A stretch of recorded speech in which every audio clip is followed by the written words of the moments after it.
My name is Michael Mastro. Welcome to my YouTube channel. Today we're going to talk about the chart for Ratan Tata, who was one of India's biggest, wealthiest men and biggest philanthropist.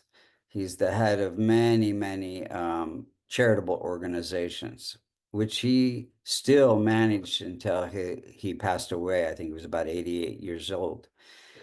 So may he rest in peace. Condolences to his family. If you look to the eastern horizon when you were born, you would see the constellation associated with Sagittarius rising at 2 degrees using Vedic sidereal zodiac, not Western tropical zodiac. So first, we're going to see how the planets were operating in his chart and when they're operating.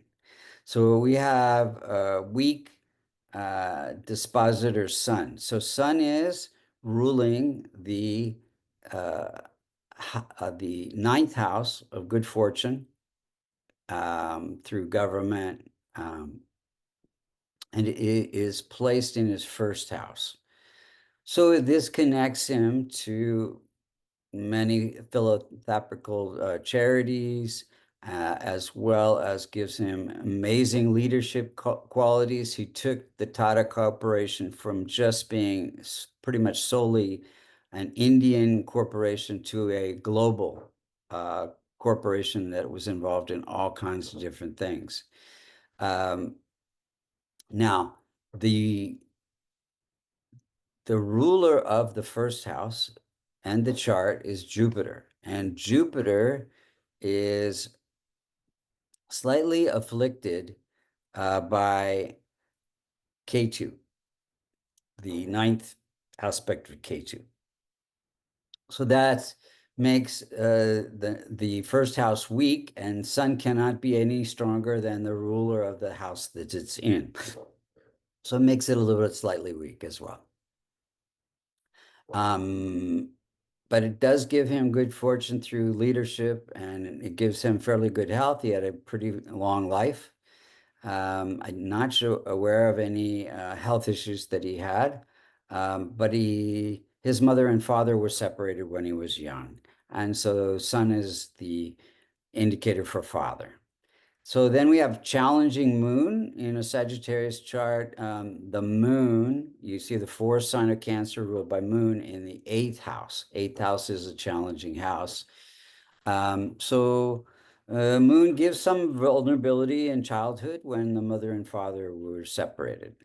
Then we have Mars. Mars is ruling the fifth house of creativity, of children, investments, and it is placed in the house of income and fulfillment of desires.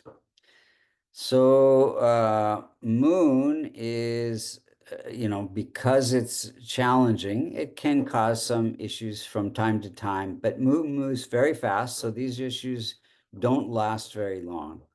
Now, moon being ruling the house of children, he had no children. In fact, he was never married. So that again, the vulnerability from childhood. Now, Mars rules that, excuse me, Mars rules the fifth house of creativity and children, and it is gives success through investments, which he, on his own made.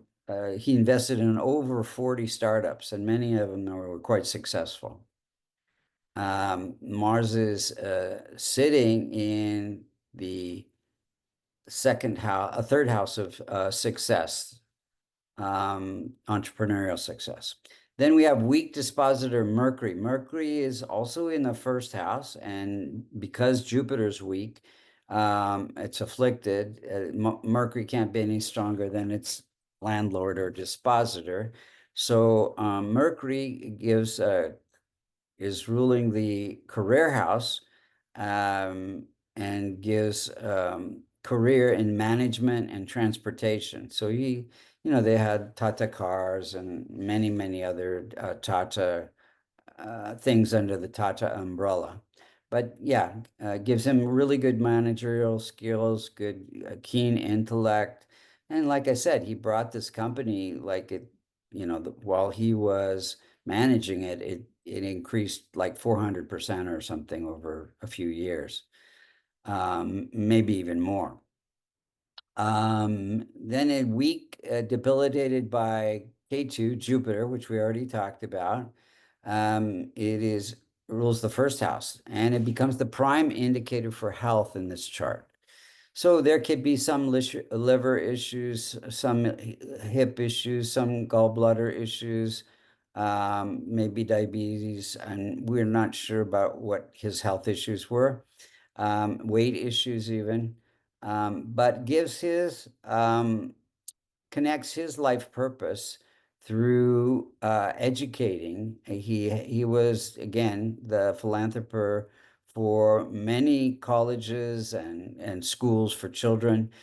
Even where I live in San Diego, he donated like $70 million for one of the buildings at the college here, the university. A weak infant combust dispositor Venus. Venus is also sitting in the first house. Any planet that's less than 5 degrees is said to be in infant state and cannot protect its own signification. So Venus rules the house of income. So the income can be delayed or go up and down. Venus is also indicated for wife, and because it's weak, he almost got married 4 times, but he never had a wife. And then Saturn's ruling the house of success through entrepreneurial self-efforts, and it is placed in the house of happiness and home life.